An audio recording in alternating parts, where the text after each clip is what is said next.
guys, how's it going? Laura with Garden Answer. Today I want to talk to you about the 2020 annual plant of the year, which is the Diamond collection. It encompasses 3 different beautiful euphorbias. There's Diamond Snow, Diamond Frost, which I have sitting right here in front of me, and Diamond Mountain. They all 3 have very different growth habits, and they all have their place within the landscape. So I just want to talk to you about some of the differences between the 3 varieties and then how you can use them in your own garden space. Before I get into each individual variety, some of the similarities that all 3 of them share is that they like a fold apart sun situation, but they actually have proven themselves to perform fairly well in a shadier spot. They don't get quite as big, but they'll still do it. And I've put it to the test in our own garden that way as well. I've put them in really sunny spots and in shadier container combinations, and they look beautiful either way.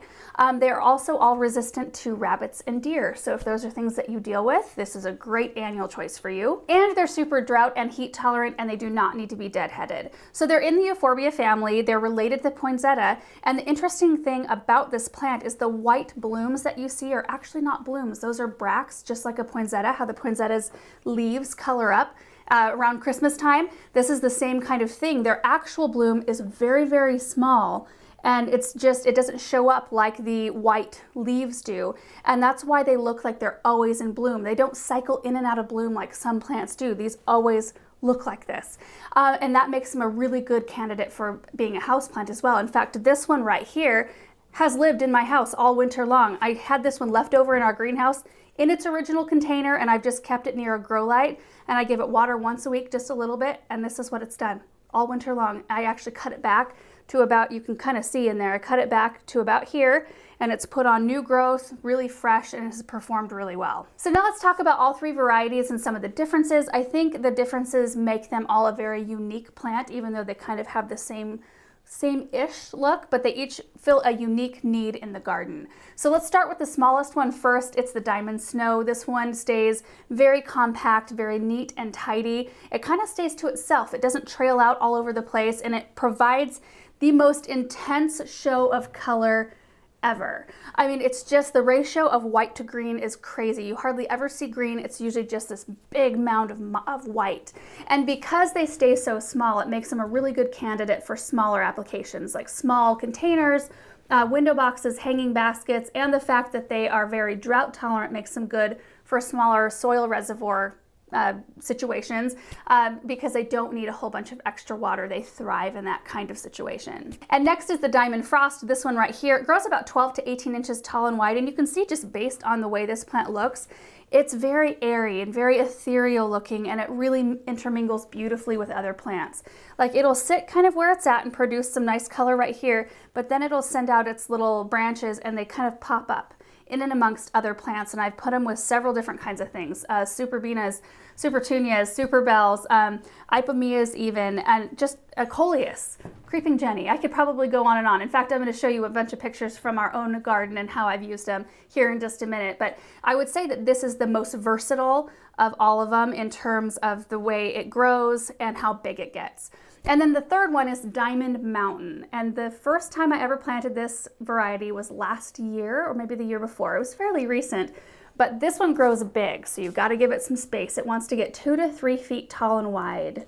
But it grows much like this one, like same kind of habit in that it's very airy and it still intermingles well with other plants. So I think that that's a really good candidate to use in larger areas, and you're going to see me use a lot of it this year on the west side in our new moon garden area, because I think it's a perfect plant for that sort of space. Okay, so now what I want to do, I've got my computer here with a bunch of pictures of all 3 of these varieties of Euphorbia, all projects that we've done in our own space, just so I can show you how they've performed for us. And I wanted to start first with the Diamond Frost Euphorbia.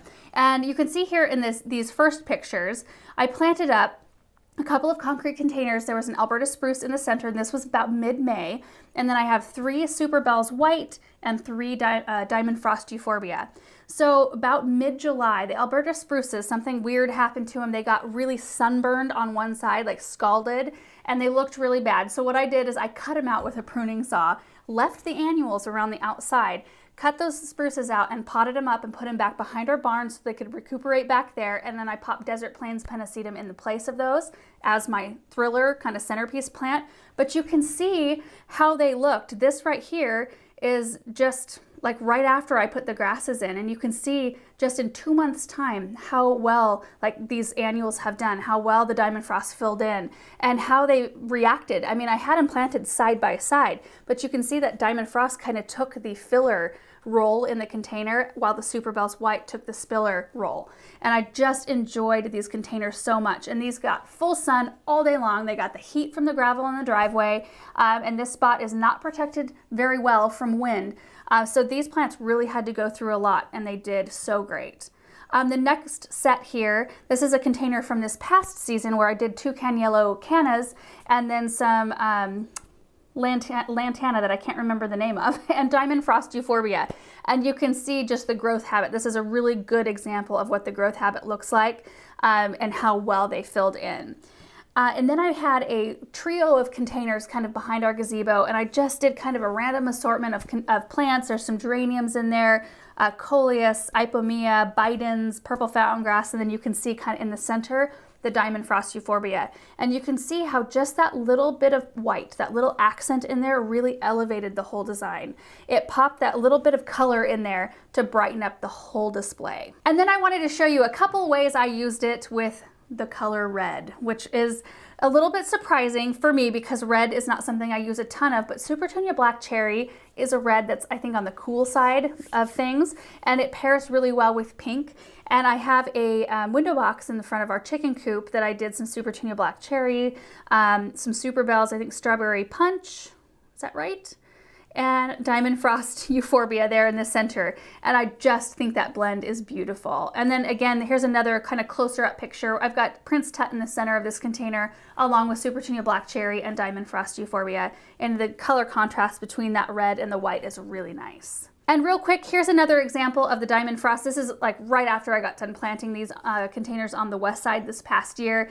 Purple Fountain Grass, Diamond Frost Euphorbia, Super Bells White, and Dichondra Silver Falls. And this next set of containers was a really good learning experience. Completely different color scheme going on in here, a little less cool with a lot of blue. We've got that lemony lace elderberry in the center that's just bright and kind of golden. Wicked Witch Coleus, there's some Falling in Love Sweetly, anemones, Dichondra Silver Falls, and then the Diamond Frost Euphorbia. I learned in this container arrangement that the Diamond Frost and a Color Blaze Coleus, unless you're gonna be diligent about keeping that Coleus pruned back, are probably not the best match unless you give them enough space. Had I put that Diamond Frost a little bit further away from that Coleus, I may have been able to see it, but that Coleus in the Color Blaze series, they get huge and they're amazing performers, and I don't like to fuss with my containers. I usually don't put stuff in that I have to prune a lot. So it was a good learning experience for me. So next time I put a Coleus in a container, I'll probably put Diamond Mountain Euphorbia next to it rather than the Frost. All right, so moving on to Diamond Snow. This is a container I created last year just to go in our vegetable garden with all white kind of colors, white leaves and white flowers. And you can see how intense of a show that the Diamond Snow gives in a container. I mean, this is paired alongside Super Tunia White, White Geranium, Skyrocket Pennisetum in the darker colored container so that the contrast was really great. And I think that this was just a beautiful mix. And then you can see the Diamond Snow alongside some different colors of leaves. So there's some Wicked Hot Coleus, some Chocolate Drop Coleus, Dichondra Silver Falls. I did learn in this case too that the Coleus will eventually take over. So Diamond Mountain would have probably been a better choice in this container, but it looked really good for about 2 months before that happened, and it was just a really beautiful bright pop. And then Diamond Snow in with some Super Bells, so you can see it with some other colors there, and you can just see how its growth habit is more compact and how it stays kind of on its own and it doesn't want to branch out and kind of intermingle. I thought this was a really good example of that right there.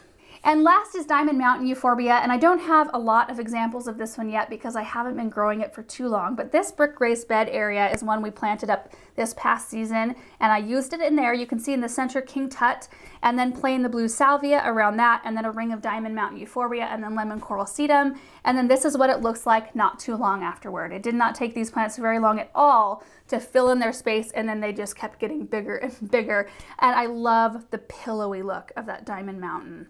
You can really see, like, it really shows off all the other plants around it, and I think it complements especially the King Tut beautifully.